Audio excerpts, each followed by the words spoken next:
Hi, my focus for this project is to focus on second grade ELA. My stepson is in second grade and I'm hoping to teach in second grade one day.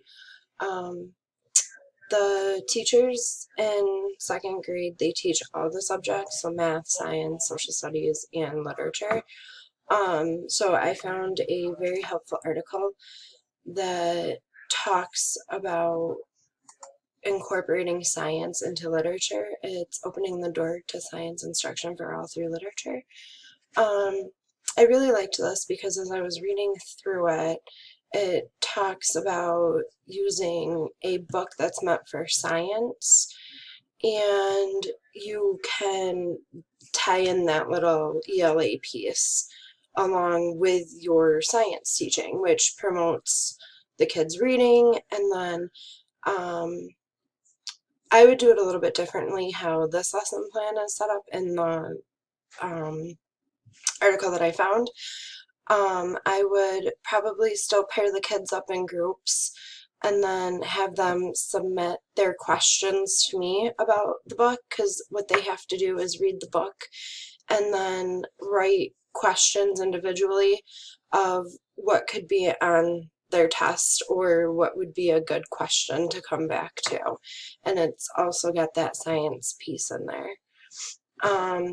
Instead of the kids just passing their questions off to a group, I would have them handed in to me.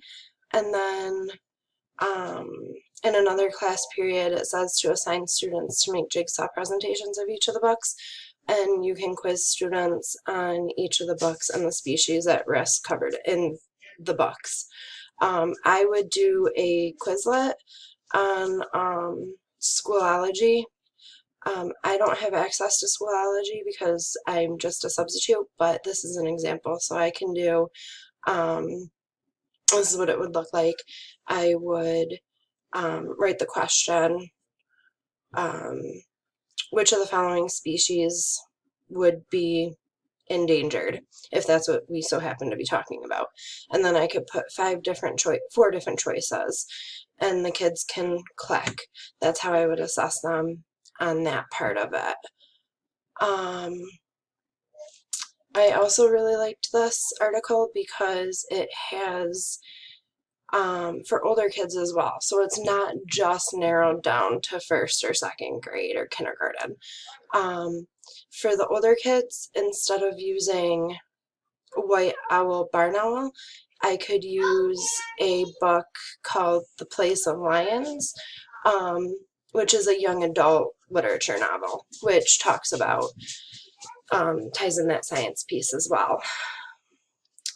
Um, then I chose to focus on meaningful practice. This one talks about a third grade public school classroom. However, my stepson is in second grade right now, and he is doing test prep already for the third grade test, which he is restating the questions. I have found this on Pinterest, and this is something very similar to what he has brought home, and what would be in my lesson plan would be a little blurb, and then their main point is to restate the question. So the question is, what is the problem in the story? The problem in the story is, and then the second one they would have to write, the question is, who are the characters in the story? They would have to write, the characters in the story are, and so on. Thanks for watching.